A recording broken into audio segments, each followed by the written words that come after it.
Bomb, ba bomb, ba bomb, ba bomb, ba bomb, ba bomb. Scaredy cat. Welcome to Scaredy Cat. I'm Robbie, I'm Ash. and this is the podcast where we take apart a horror movie, we break it down into tiny little bits, and then we spit it back out with our best regurgitated birdie call. I don't know what you just said. I don't know, but I'm going with it because I'm tired. Full disclosure, we just had a serious argument about representation in Congress because that's what we do on a Saturday night. And it's left me completely brain battered. And I feel alive. Yeah. So originally we were gonna tackle every single Hellraiser In a row. but we couldn't do it. It's too much. So we plan on doing the entire series, but we're going to speckle it in with some other stuff. Spritz it. We're going to sprinkle, not speckle, that's what I meant to say. We're going to sprinkle it in amongst some other things. So give you a little break. So you have a friend who's been listening to the show. Our friend James from Australia. He recommended a couple films. So we're going to talk about Antichrist. No. The movie. What do you think Antichrist is about? I don't know, but the warning I was given was that it would change me forever. I've seen it. I think that's pretty strong. I think it'll gross you out a lot. Yeah. But Is it about Hillary Clinton? Is that what this is? We're going to watch the Hillary Clinton Is it about the Vatican or the Pope? Because isn't the Pope the Antichrist or whatever now? Or Barack Obama?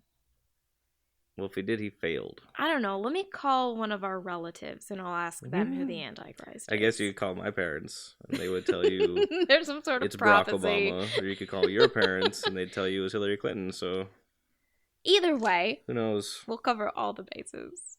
Let's talk about what Antichrist is. So Lars Von Trier, and I'm sure I'm fucking that name right to hell. You are. Is a Danish. You gotta say it with your Texas voice. Lars Von Trier. Lars Von Trier. That's a terrible Texas voice.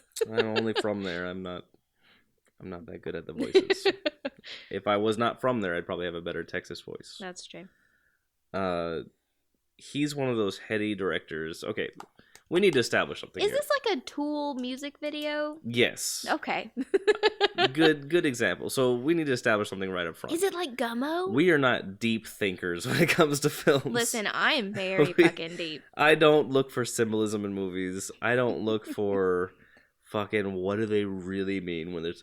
I am not high looking at a film trying to figure out what is going on under the surface. You're not looking for Osama bin Laden with a CIA badge on in a cartoon? I like pretty imagery. I like things that make me go, ooh, and things that gross me out. This is what I look for in a film. Okay. So, Antichrist... That explains our wedding video. If you... a lot of explosions in that. A lot of views. If you are somebody who's like really digging in deep to what a film means, I'm sure Antichrist affected you on a personal level.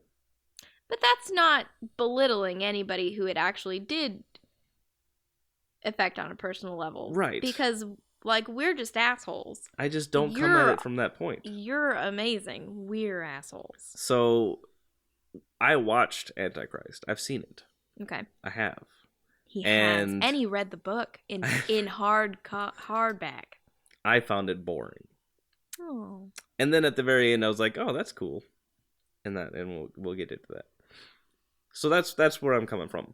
So that being said, Lars Von Trier is one of those auteur film directors that delves really deep into his stories. Lars, is he the guy from 9 Inch Nails?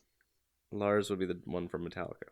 Oh, that's what I meant. But Lars Von Trier, he's documented as saying that he went through depression, and he wrote this film while he was depressed. Okay.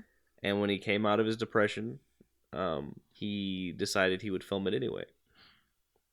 Well, that's very brave of him. So understand that everything you watch is kind of coming from his depressed mind. Okay. That's all I really have to say. Well, and we have friends and family members that have dealt with depression and mental health issues, and that's really serious shit. We're definitely not making fun of that in any way. But yeah, I found it very boring. We'll see how you find it. I'm sure I'll be shocked and horrored. Most likely. So we'll watch it. We'll come back and we'll discuss it. Okay. All right, we're back. Hi. First off, start off with a preface to this whole thing. This is not a fucking horror film. No. This is an art house film that lied to me. Lied. And I hate it for that. If I didn't think I was going to see a horror film, would you have gone and saw this? Like if they labeled this one a drama. No, I don't really like dramas. Okay. I have enough drama in my life. What about a rom-com? I don't like rom-coms either. And it wasn't funny. It would kind of be a rom-com. There was no funniness in this whole... There was no joy in this film. It was just all sadness. Knowing that the guy who wrote it was going through a bout of depression when he wrote this makes a lot of sense. Was the depression due to a woman?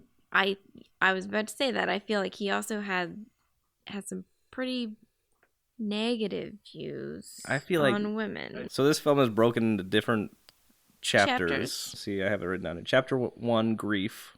Chapter 2, pain. And then in parentheses it said chaos reigns. Chapter 3... Which is the dumbest... Anyways, continue. Chapter 3, despair. Chapter 4, the three beggars. And then an epilogue. Under which I wrote fucking art house film. I think I wrote that 16 times in here. I wrote what the fuck, and I'm really confused a lot. That was pretty much that's pretty much my entire notes. Also, new catchphrase for those of us who don't enjoy the outdoors just a whole heck of a lot. Nature is Satan's church. That's my new catchphrase from this movie. Very excited about that. All right, so break down the prologue. So first of all, we watched this on Netflix. So it's free if you have a subscription. Yes. So you don't have to waste your money. Right, don't waste any more than you're already wasting it because you already have Netflix. It had 1 star on Netflix. It did. I feel kind of bad about that. I feel like if this wasn't labeled a horror movie, it'd have a much bigger following. I don't know. It wasn't a horror film. Stop hitting stuff. Sorry, I'm emphasizing my point. No, it's not a horror movie. It's just strange. And Willem Dafoe is in it. He is being very Willem Dafoe-ish. I love Willem Dafoe. And apparently he has a very nice butt. We saw it a lot in this movie. We also saw what is presumed to be his dick. I don't think that's actually his dick. You don't think so? But yeah, first scene. Yeah, it's pretty girthy. So we get a very slow-mo in prologue where it's the story is Hands, set. Ears, vagina, eyes. penis going in, vagina in the shower, which doesn't happen. Married people don't fuck like that. Yeah, not. I mean, maybe they do. Maybe it's just us. Maybe we're just boring ass people. Maybe we're just plain vanilla. Boring fuckers. That's what you're saying. Listen, we've been doing it for like 15 years. That's true. We need to spice things up. No, we're good. Antichrist sex. Let's do it. No, I'm okay. If that includes cutting off my labia, I don't think that's going to happen. I'm going to open up the kid's window. And I'll make sure the chair's pulled up so we can... No. Okay, so first of all, the beginning of this movie is super fucking weird and sad. Yeah. Like, that is the emotion that I experienced the most was just confused sadness. They're having sex in the middle of the day, apparently. Their baby's supposed to be asleep. He wakes up, he gets out of his crib, he opens the baby gate, he falls out a window. This is all slow motion in, told in basically what's still photos. It's so sad. And it's in black and white. And there's this, heavy, opera music over the top of it. Oh my god, it's so fucking sad. And the baby is really sweet looking, and he just was curious, and he just falls out this window and splats on the sidewalk. There is a cast of 3 people in this film. Yep. 3. Well, really just 2. I mean, but you see 3 people in this entire film. Other than at the very end, in the prologue, you get 3 fucking people. And it is obvious that there's only 3 fucking people in this film. It's like they're the only 3 people in the entire world. They're in the she's in the hospital, and it's only him and her. Yeah. They're going on a trip, and it's him and her. They're going through the woods. They were in a taxi, and it was only him and her. They were in a taxi? When were they taxi? Yeah, they took a cab out to the woods. Remember? Who was driving? No one. So anyway, so their child dies. It's incredibly sad. During the funeral, she passes out. They end up in the hospital. You find out she's been there for a couple months, couple days. Was it? I thought it was like within the same week because maybe it was a couple of days. She passes out. You find yourself in the hospital, and he comes to her, and he basically tells her that they don't know what they're doing in the hospital. So you find out here that he is a therapist. He's not a psychiatrist. He can't diagnose you with anything, like, prescribe you medicine. It's things like these that make me glad I'm not a doctor. A doctor. Well, guess what, bitch? You should have left her in the hospital. Right. As we will find out later. Convinces her to stop taking her pills. Which is, don't stop taking your pills. Please, if you have some sort of psychological thing and your doctor has prescribed you medicine, stay on it. Don't let some Willem Dafoe looking motherfucker talk you out. With a nice ass, convince you not to do it. Please, stay on your meds. Medication is very important. So this PSA has been brought to you by the Reading Rainbow. The more you know. So he convinces her to go off the pills and that he's going to therapy her himself. So and apparently that includes fucking her a lot. No, it doesn't, Ashley. He says very clearly. Until he does. Rule number 1 is don't fuck your patients. He says don't. He tells her don't fuck your therapist. Because it turns out when he's therapying her, the first thing she wants to do is fuck him. So she has. He takes her back to their house. Unmedicated, this woman is going through intense amounts of anxiety. Oh man, untold amounts acting of anxiety. plus 10, man. She's got the knob up to 11. She does. She really does. She is visibly shaking. They're asleep in bed. She is acting the shit out of it. A full on physical anxiety attack. She's also expressed, and there's nothing better than while you're having a full out anxiety panic attack than some asshole standing over you being like, this is all very normal. You're having exactly what I expected you to have at this point. He grabs her at one point and he says, I'm going to teach you how to breathe. Yes. And I cannot think of anything that pisses me off more. I feel like she should have replied, I'm going to teach you how to pee blood. That's what happens later. That's true. But I think that he is an asshole. Very much. This is your wife. You're never, ever, ever supposed to treat your family members, let alone your wife, when you're both grieving a dead baby. This guy just fucking screwed the pooch on this one. He fucked everything up. It's all his fault. And again, they frame it. The movie tries to frame it like it's her fault. Like it's her fault. And it's like, no, bitch, this is Willem Dafoe's fault. For some reason, this entire film, he is the good guy. No, he's not. But then you go back and you think about it, you're like, how? He did all the wrong things. He fucked her up. He did. He really did. Also, this is a relationship that, let's assume, is at least 2 years old, because that kid looked like he was probably 2. That means he's been doing this shit to her for 2 fucking years. Could you imagine living that life where the guy just diagnoses you over and over and over again? No. That would drive me insane. Like I don't even like it. Half-assed therapist. I don't even like it when you tell me I don't look like I feel good or something. Like, don't tell me what I feel. Yeah. No. So anyway, so he had primed the engine anyway, is what I'm saying. He's a moron. So she's having these extreme anxiety attacks, and he tells her, in the middle of them, she keeps and apparently she never wears pants or underwear. So she's always just trying to fuck him. She's just trying, and this was obviously written by a man. I'm just going to say it. Because only in a man's head would that be the thing that happens all the time. It's just this insane sex-crazed woman just wants to fuck you all the time, and she's never wearing pants or underwear. But, so he tells her that her body wants to have sex so that she can forget about her pain, it's gonna ease her pain, and that she can't give into it. The first rule is you're never supposed to fuck your therapist. That's what he says until he fucks her. Yeah, next scene. Yeah. He finds her later on beating her head against the toilet, She cracks her head open. More of her acting prowess. She cracks her head open. He drags her into the bedroom and fucks her. So then after he has sex with his patient, he sits up in bed and he says, "This won't do." And so they start talking about what she's afraid of and where she's afraid of. He asks her where is the scariest place she could possibly be. And she says the woods.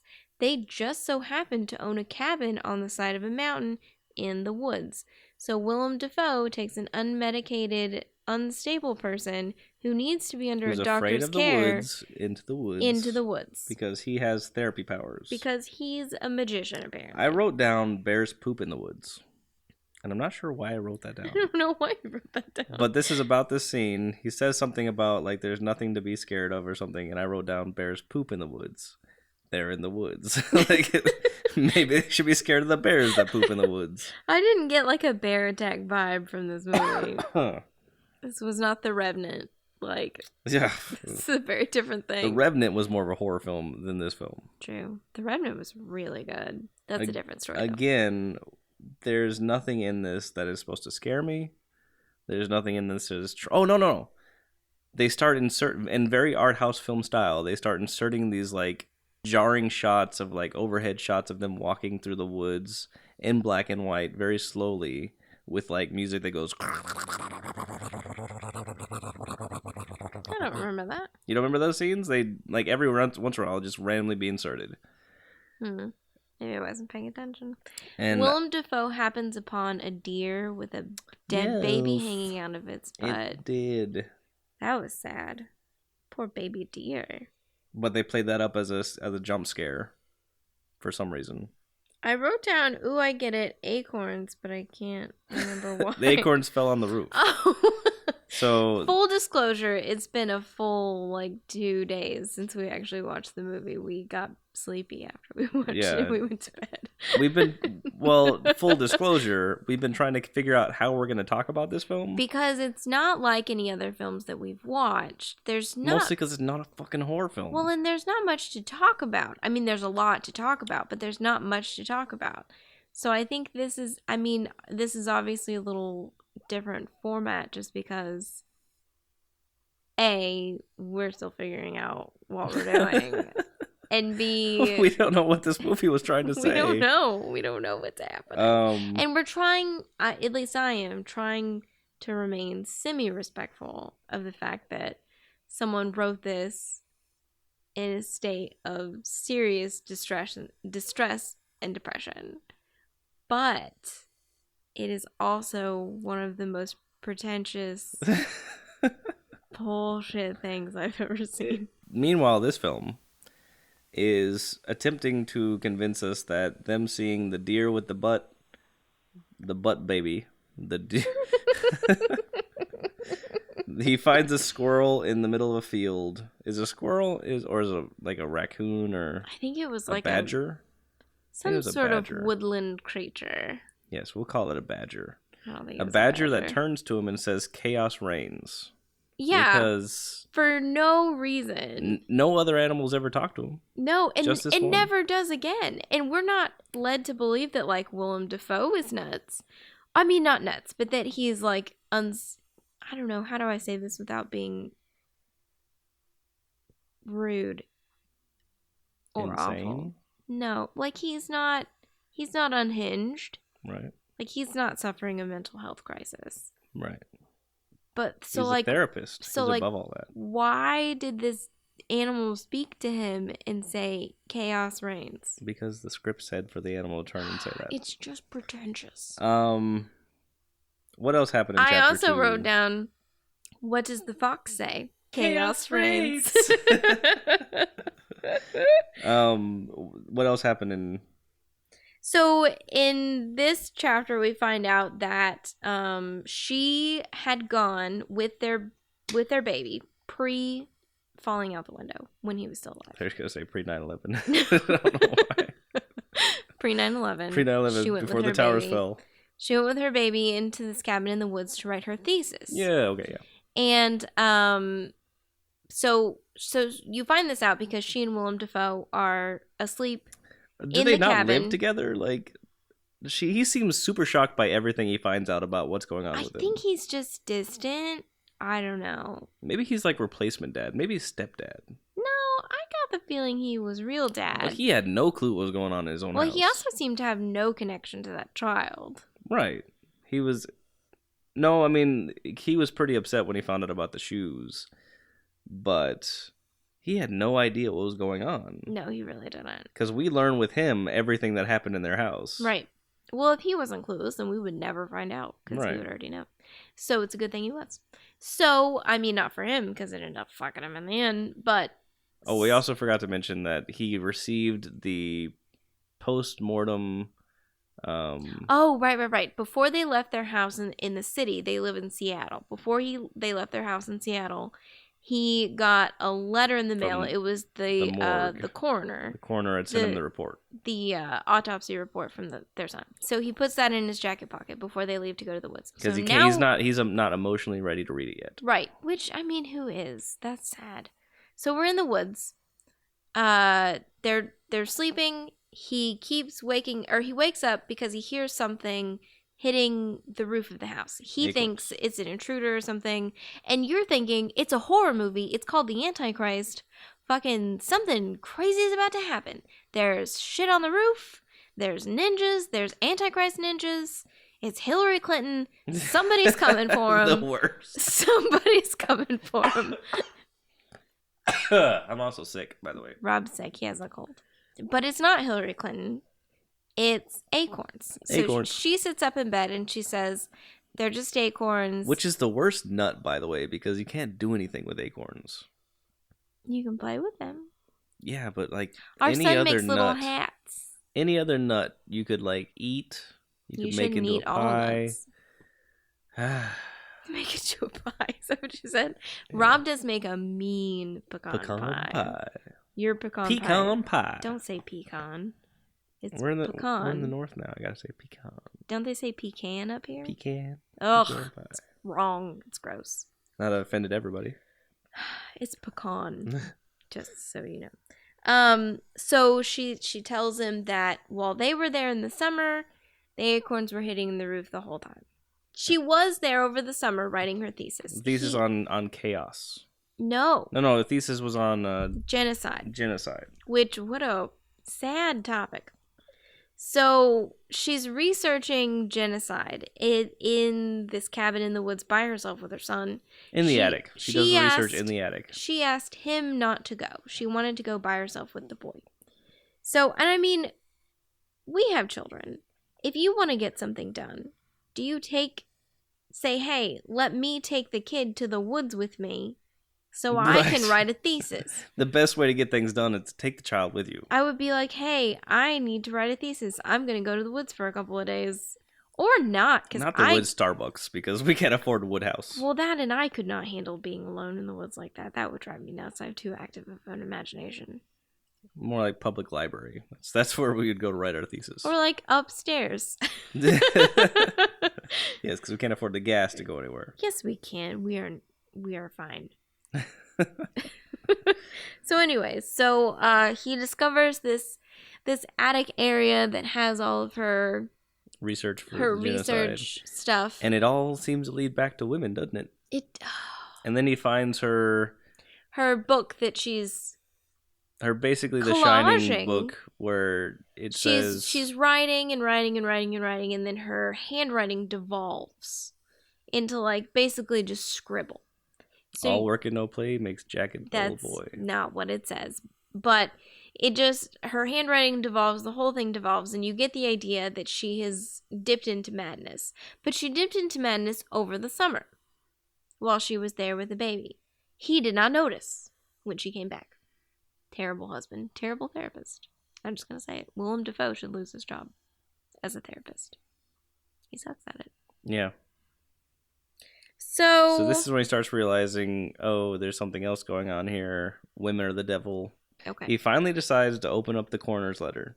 He reads it, and they mention that there's, besides, the trauma from falling to his death, there was an abnormality in in the bones of the feet. So he goes back, he's looking at all these pictures he's been looking at the whole film, and he notices that in every single photo, the kid's got the shoes on the wrong feet. So in his head, he's like, oh, this is interesting.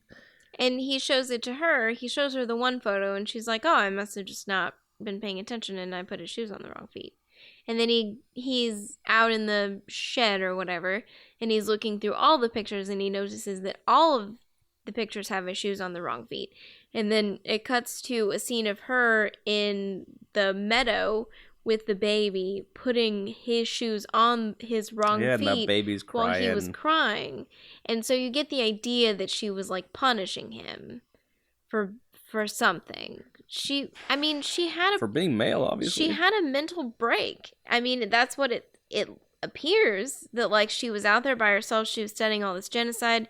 She was studying how like she was studying the effects of genocide on women throughout history. I think that was like the more specific thing about her thesis or whatever. But she got into this wormhole that we can all get into if you just spend too much time listening to Alex Jones about like that women are inherently evil, and women have like evil in their hearts and in their souls, and they bring genocide upon themselves because they can't help it. Is that kind of what you were basically the main idea was that women are the heart of all genocide. Yeah, because like they are evil. Right. And so Willem Dafoe is coming to this realization that he's trapped with the heart of all genocide. So while they're out there, she is actually like she's going slowly more and more crazy. Yeah, she starts acting more normal. Like she's going right. Like no. Like she started getting real weird, and she was saying a whole bunch of crazy stuff. And then one day she wakes up and she says, fine. I'm better. I'm cured. I'm fine. I feel great. I feel so great. And she's like kissing him, and she's like, I love you. Thank you so much for helping me through this. Blah, blah, blah. She's like, let's go for a walk or whatever. She's just like so excited. He wants to do one more test. Yes. Which was stupid. He should have just let her go. Take yes for an answer. Yeah. But he wants to do one more test. The test was... What was the test? Fuck, I don't remember. I don't either. It's been too long. It was dumb, whatever it was. My notes were not very detailed. He shouldn't have done it. So he does this one last test. And she runs off. Remember that. She runs off and he's trying to find her. Test? What could it have been? I don't remember. Crossing a bridge or something? No, they crossed the bridge. She was able to cross the bridge. She was fine. She was dancing all around. She was fine. No. I think he was like, I think we should stay one more day. It wasn't a test. It was like, I think we should just stay one more day. And she was like, okay, I feel great. Let's stay one more day. Then he says, let's do one last test. He plays a role-playing game where he plays nature and she has to think rationally to him about what nature is. Right. Going through a conversation, and she's like, forget it, I don't want to talk about this anymore. It cuts that night where they're having sex. She's crying. She's crying. She wants him to hit her. He doesn't want to, so she runs off into the woods. And then she starts masturbating by a tree. Because as one does, in these situations. Sure. I've cried and masturbated by a tree many times. I don't doubt it. As a youth. I don't doubt it. And he decides to come after her. Everyone's completely butt naked. Yes. In the woods. Do you know how many ticks they're gonna get? It's one of the unwritten members. That was the fourth member of this cast. Is ticks. The ticks that got into their. They're gonna have dirt in all their crevasses. It's just not a good thing. So he's hitting her. They're having sex. Did the he camera hit her? pulls back. Yeah, he hits her because he's come and he's like, "I'll do what you asked me to," or whatever, and he's slapping her around. No, I don't remember him hitting her. It pulls back and you see that there's a whole bunch of hands sticking out of this tree.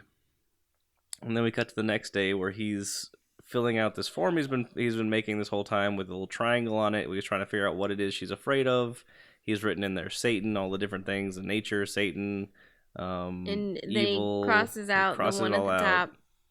and says "me" as if it's her. And at that same moment, she hits him with a piece of wood. Is it just a piece of wood? Yeah, in the back of the head. I think it was a wood. Then I think it was a piece of log.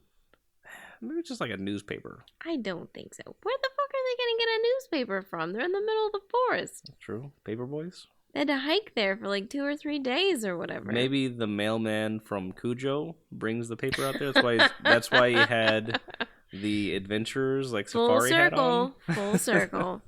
No, it was like a piece of wood or whatever. She starts screaming at him. She's like, "You're leaving me. You're leaving me." And he's like, "I'm not leaving you. I'm helping now you." I am. Yeah, but you're really making me rethink that.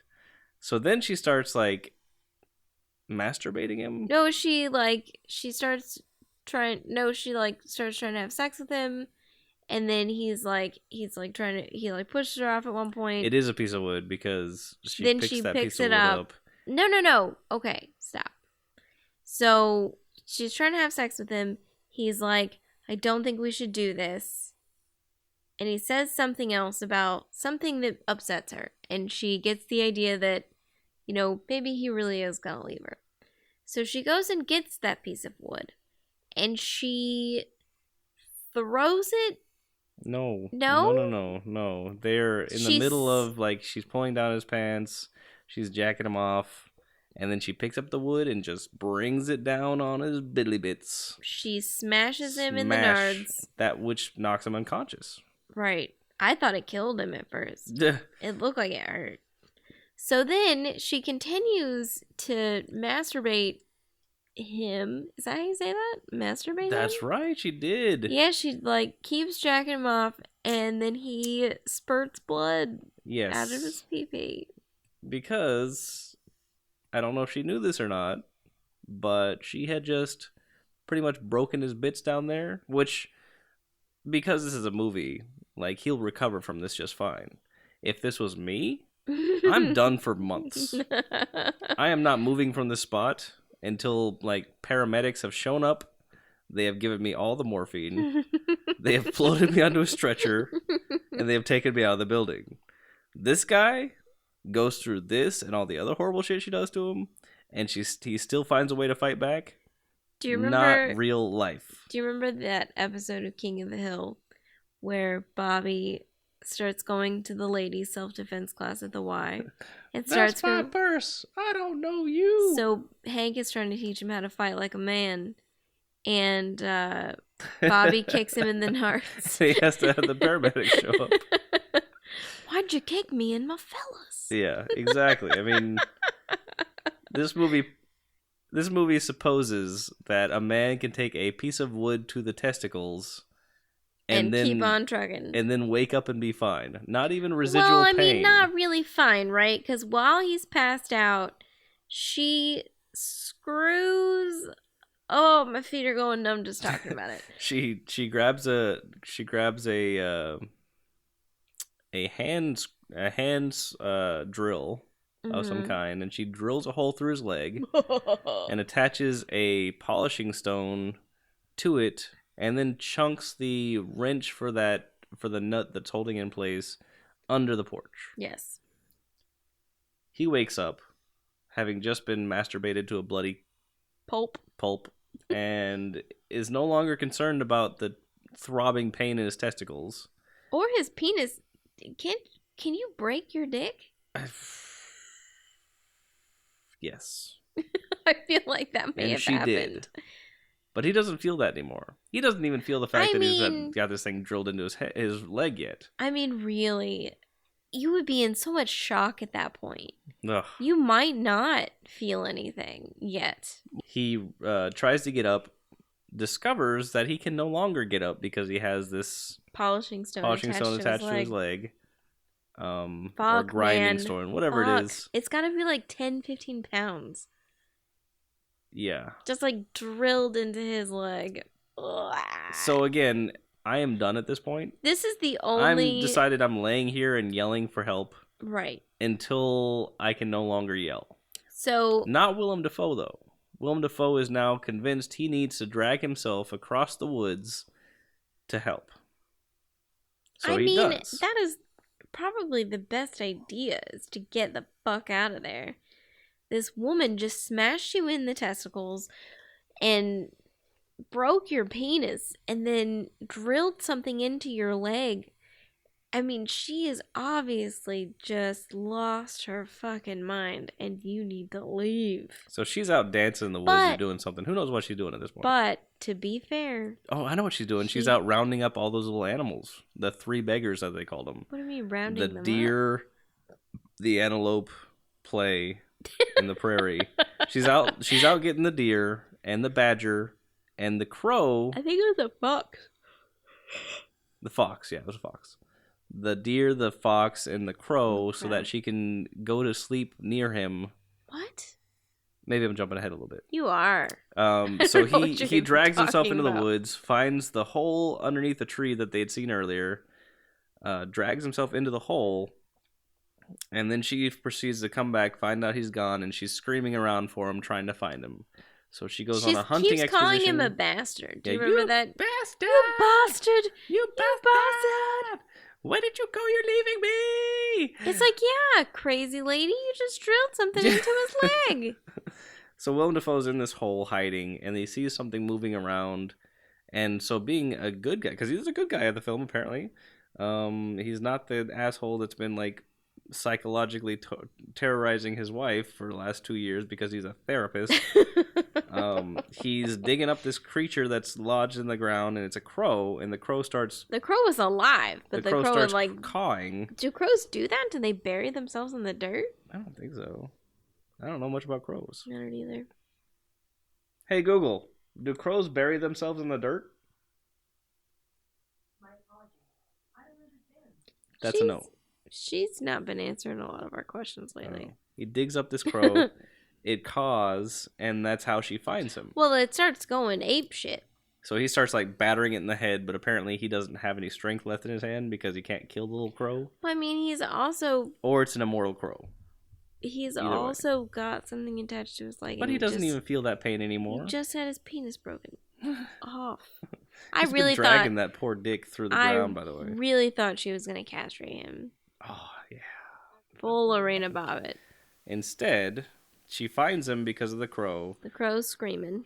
And she can't drag him out of the hole, so she has to dig him out of the hole from the top. Yeah. Which she does because she got a shovel and she dug him out. Crazy. He's unconscious. And she's like, oh my gosh, I'm so sorry.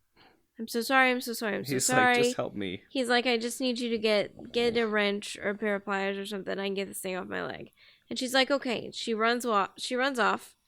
She's forgotten where she put the wrench. And then she runs back and she's like, I can't find it. This is what happens when you let your femininity get away from you. What? When you don't keep that shit in check. Keep what shit in check? Movie is saying that when your femininity gets away from you, you do crazy shit.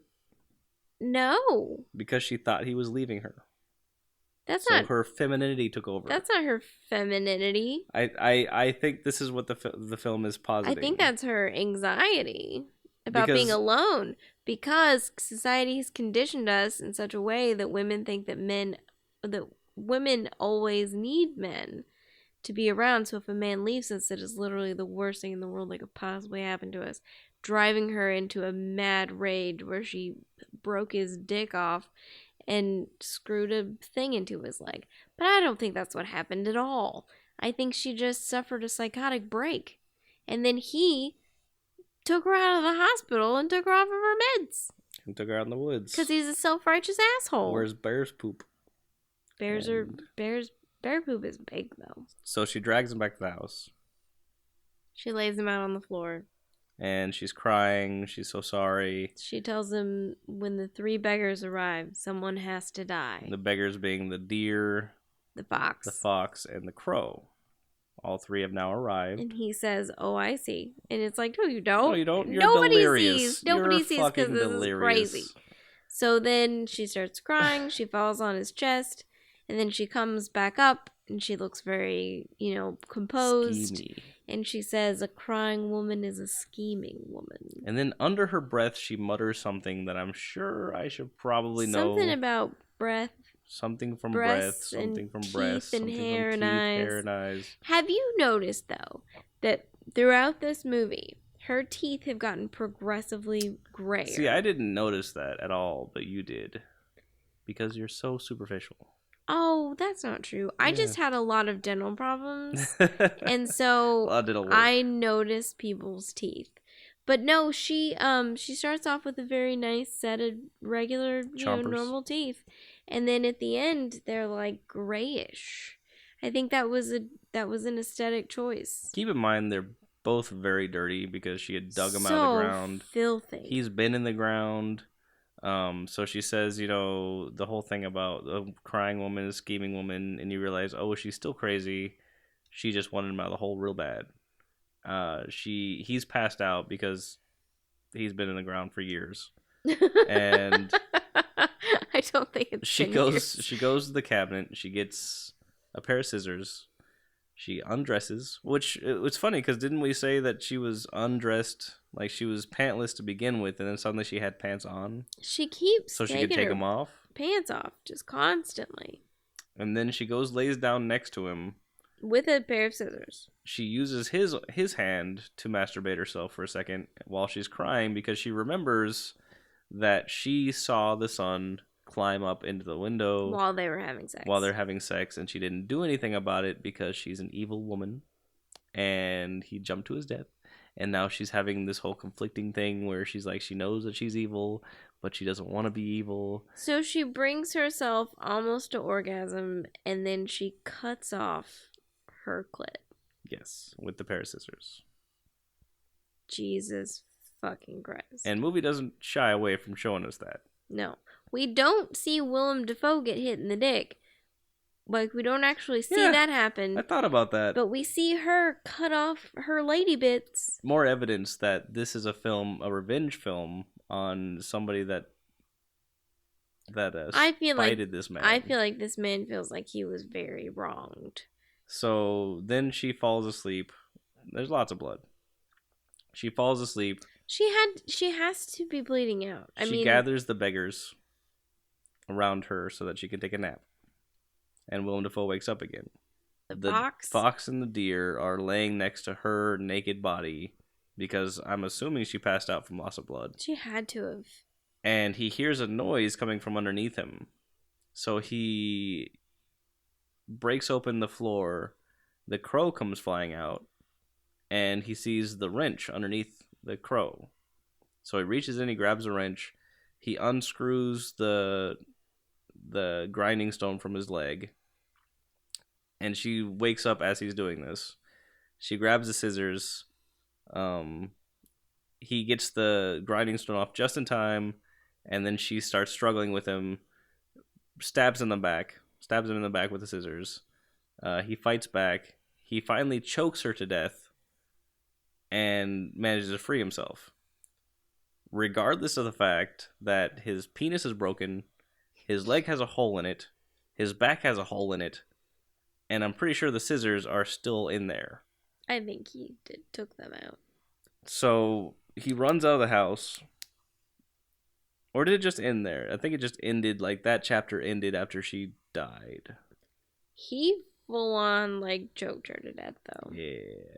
They did not shy away from that either. Yeah, another piece of good acting by this actress. Yeah, she did a fantastic job. Her eyes bulged out and everything. Mm-hmm. Then it goes to a prologue where you see him walking away from the cabin, and he's up on a hill, and he looks out, and you see a shot of the trees and everything, and all of these women whose faces are blurred out just start walking. I would say ambling towards him, full on cheaters, pixelated, blurred out, not. They had no urgency to their walk. No, and some of them are even tripping. They're just bebopping. It just looked like they were and now you're just gonna stroll through these woods. Yeah, I think stroll is a good word. So it goes to a shot of him looking out at this, and then as the women are approaching, it fades to black. And I guess you're supposed to assume that all these women came to kill him. But it really just can't look like they wanted directions. But they're all converging on him at once from all different directions. It's very, very different. And then it just ends. Yeah. And it's over. That was interesting. Not a horror film. Let's not do it again. So, real quick, scale of 1 to 5. How scary is this film? 0. Scale of 1 to 5. How nightmare-inducing is the film? Maybe a 1, just because of the clitoris cutting off and the screwing the thing into his leg. I don't like stuff like that. My feet go numb when I talk about like people getting hurt or whatever, and that was definitely a moment like that for me. But other than that, I mean, that was it.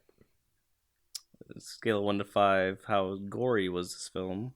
I was like a 2. I don't know. I mean, we got a cut off clitoris. Oh, true. We got this drilling through the leg. We got a baby blowing it, like the baby falling to its death and that was really sad. Exploding on the street. Maybe So like I'd give it a 4. You think a 4? On the gory level, like the amount of stuff we saw. I guess it was sparing. Doesn't make it a horror film. No, gore doesn't make it a gory. horror film. But like, I think it was impactful because it wasn't full of gore. You know, like Quentin Tarantino movies are just like, it's just blood. But it was just so sparing that when it happened, it was like, fuck. Well, when you only got 3 people in the movie, you got to be careful how much gore you show. True, because eventually you're going to murder You only have 1 person left, and it's not a movie. Unless, again, it's the Revenant. That's true. In which case, you have superhuman abilities, and you can crack open horses and sleep in them. Star Wars style. But that's neither here nor there. Bechdel test. Not enough people. No. I mean, there's only 2. There's 1 woman and 2 men. Well, a baby and a man. Well, yeah. If you found solace in this, or if you found some sort of, answer for yourself, like, that's awesome. Finding answers and solace is one of the best things that we can do as human beings. We did not have this experience. We were just sitting here the whole time going, fuck, look at the deer with a baby hanging out of its butt. Ooh, the labia. And I'm still so disappointed. I am so disappointed that neither Hillary Clinton nor Barack Obama nor the Pope showed up in this movie at any point in time. Right, that's the Antichrist. Mm-hmm. I want to know who the Antichrist is. Females. I've been waiting for this my whole life. Females. I want to know. Is it me? Short side story. When I was born, I had a birthmark on my upper thigh. It was an upside down A. And it kind of looked like a 5-pointed star. And my biological father had told my mother, straight out of the Omen plot from Rosemary's Baby, that he had made a deal with the devil and traded my soul for his so that he could be free. And so when I was born, I had that upside down A on my leg, and it looked like a burn. And it was just a weird collection of skin cells. It's gone now. But she freaked out. I was blessed. And my mom was a Baptist. Wonderful story. Thank you. Maybe I'm the Antichrist. You are. We've established. All women are. That's true. We're all evil. A crying woman is a scheming woman, and something muttered under my breath. With my gray teeth. That glisten in the camera. And my sad labia. She had to have had a UTI. They fucked way too much in that movie. If you disagree, if you agree, you can let us know. Scaredy Cat Pod. Yeah, please tell Twitter, us how pretentious we are. Facebook, or if you feel like we're pandering to you, Twitter, Facebook, all those things. Instagram. If you like the show, rate us on iTunes. If you want to sing us a song, be our friend on Facebook. It also, okay, so we want to start a new segment where we hear from our listeners. So if we missed something, if we got something wrong, if you just have something to say, then you can record it and email it to us. And if it's not too profane, because we have standards. We do. We'll play it on the show or something. We'll do something with it. Maybe we'll make a montage and send it to our moms. Maybe we'll sit under a tree and masturbate to it. I'm not going to do that. But Rob will. I was planning on doing it anyway. Okay. While crying. We don't have any trees in our yard. That's true. That'll make my plan harder. But anyway, in the meantime, adios muchachos. Bye.